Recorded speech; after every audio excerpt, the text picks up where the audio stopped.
Assalamualaikum warahmatullahi wabarakatuh. Selamat pagi semuanya, salam sehat dan sukses selalu.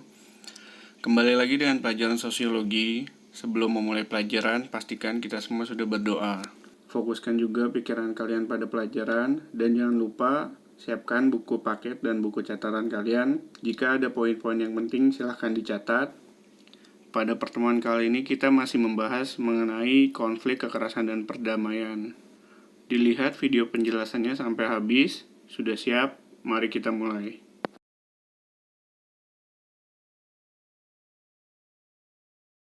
Pada pertemuan sebelumnya kita telah mempelajari mengenai kekerasan dan perdamaian. Di pertemuan kali ini kita akan melanjutkan materi pada materi pemetaan konflik dan bentuk-bentuk konflik. Berbagai konflik yang muncul baik di sekitar kita maupun yang ada di media massa seringkali memunculkan hal negatif. Maka dari itu, konflik tetaplah harus dihadapi dan ditangani serta diselesaikan, baik dalam posisinya sebagai pihak yang terlibat di dalamnya maupun sebagai pihak ketiga yang tidak terlibat, tapi berusaha untuk membantu pihak yang terlibat agar keluar dari konflik itu. Sebagai individu dan sebagai warga masyarakat atau kelompok dari masyarakat yang baik, kita harus pandai dan bijak menyikapi hal tersebut. Untuk menyelesaikan atau memecahkan permasalahan konflik, kita harus paham terlebih dahulu mengenai konflik tersebut dengan menganalisanya. Maka dari itu, kita perlu melakukan pemetaan konflik. Pemetaan konflik adalah cara untuk menggambarkan konflik secara grafis, yaitu menghubungkan antara pihak yang bermasalah dengan pihak lain. Dalam pemetaan konflik, di setiap masyarakat akan berbeda.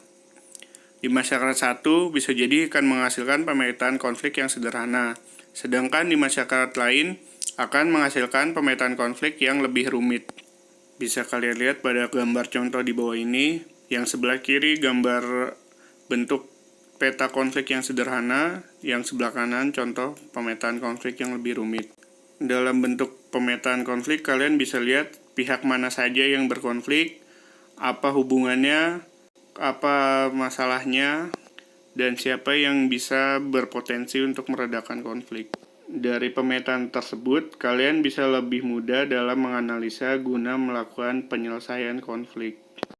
Tujuan dari pemetaan konflik yaitu memahami situasi konflik secara lebih baik, hubungan antara pihak yang terlibat lebih jelas terlihat, dan sebagainya, sampai bisa mendapatkan bahan rujukan bagi penyusunan kebijakan program pencegahan konflik lanjutan. Pemetaan konflik merupakan salah satu teknik yang sangat membantu dalam menganalisis dan memecahkan konflik.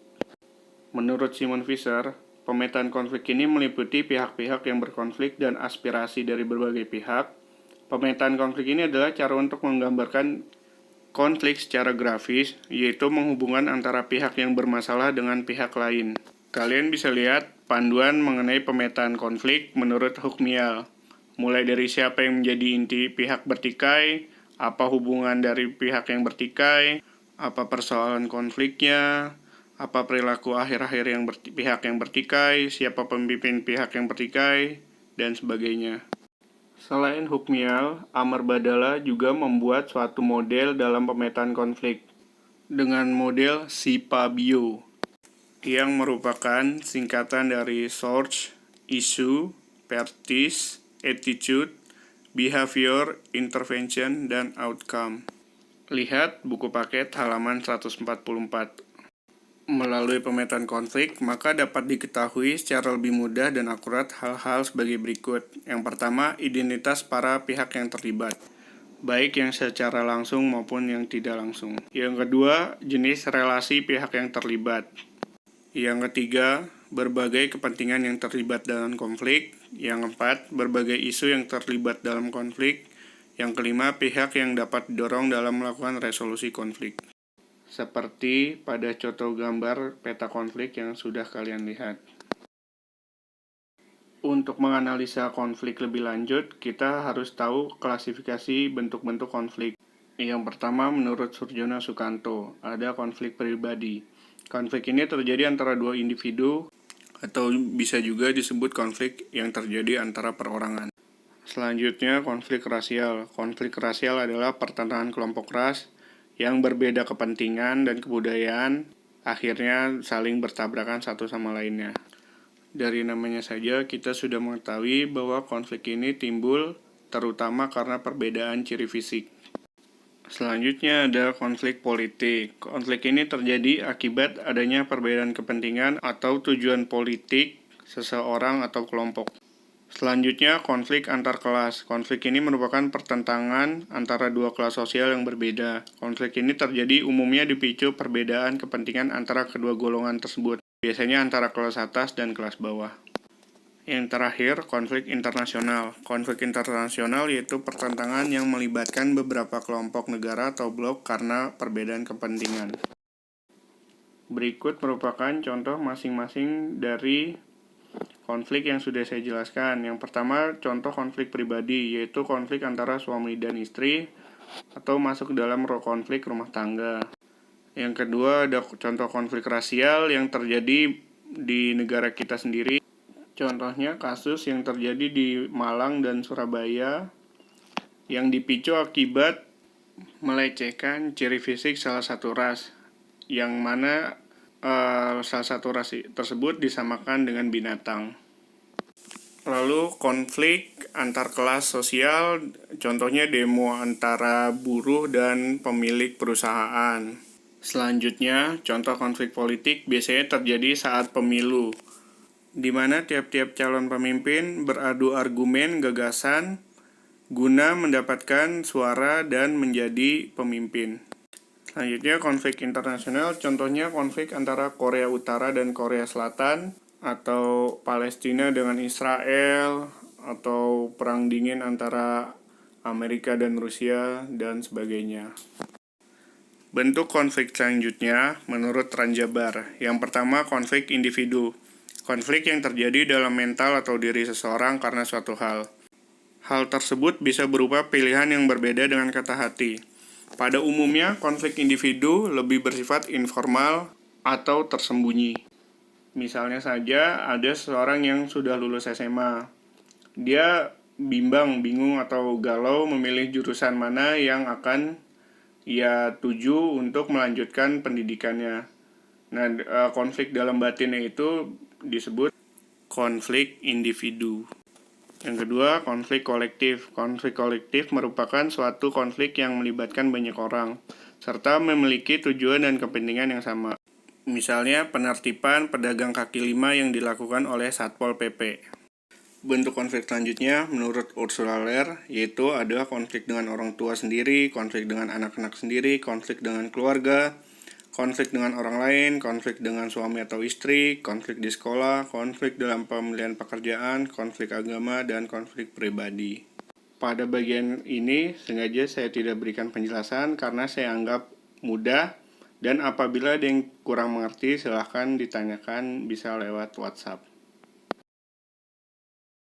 Yang selanjutnya, bentuk konflik menurut Ralph Dahrendorf.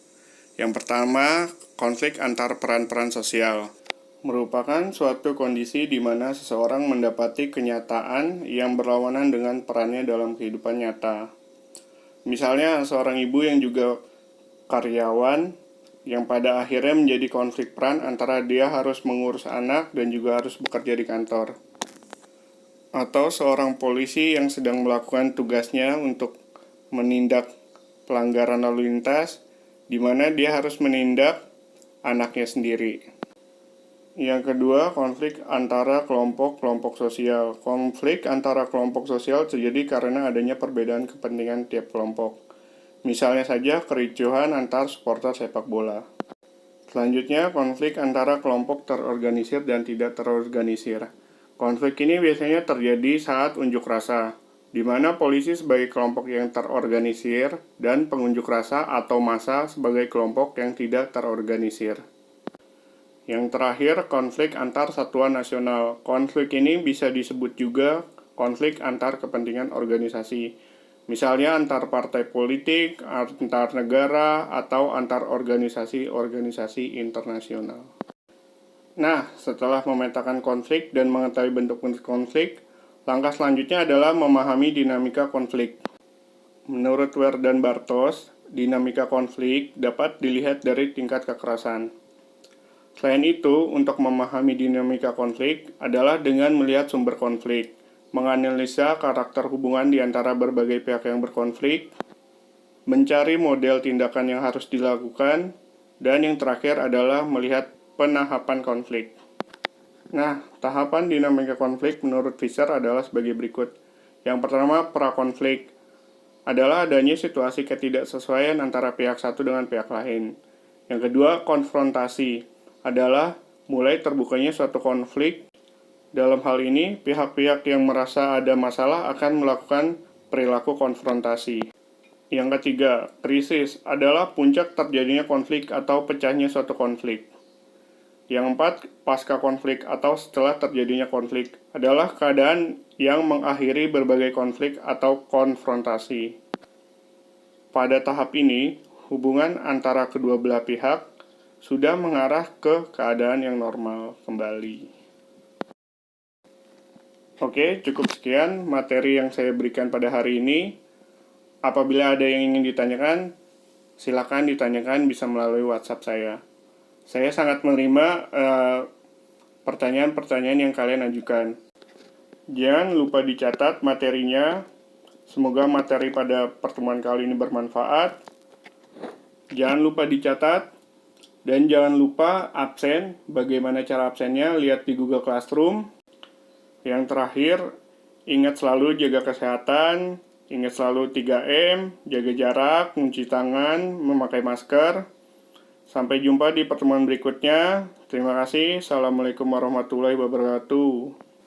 Selamat pagi.